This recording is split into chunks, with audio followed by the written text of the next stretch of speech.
This is the C101 CC Aviojet in DCS. This is easily one of my favourite modules, and before you swap away, I'm going to explain why it's one of my favourite modules. Now, I'm going to be honest with you, she is very heavy, she is very sluggish, she has a weak engine, she has no afterburner, no radar, and she's very vulnerable in modern server scenarios.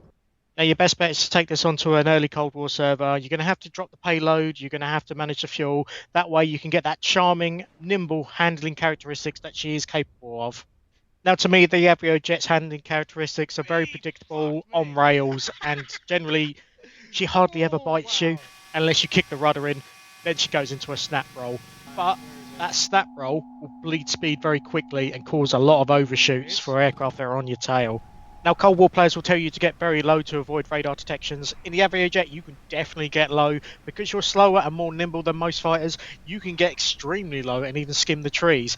More bulkier, bigger fighters will probably struggle because they're faster, larger, and just don't handle the same.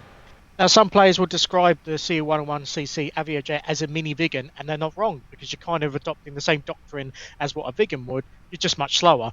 You're staying as low as you can for as long as you can, and only popping up briefly to attack your ground targets and fuck off as fast as possible.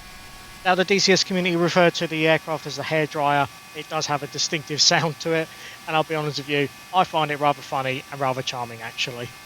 Now, in no way am I going to hype this aircraft up as a dogfighting king.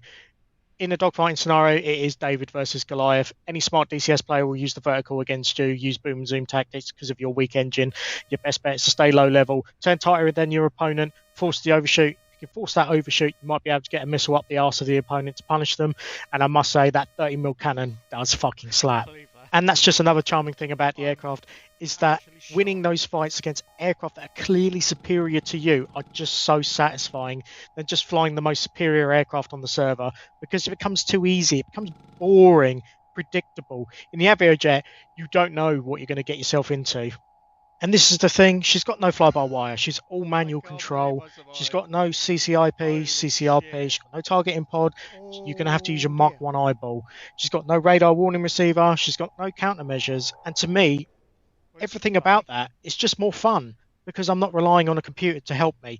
Now, I'm not going to tell you to go buy this aircraft. This aircraft is niche and probably a little bit Marmite. You either like it or you don't. But hey, I love it.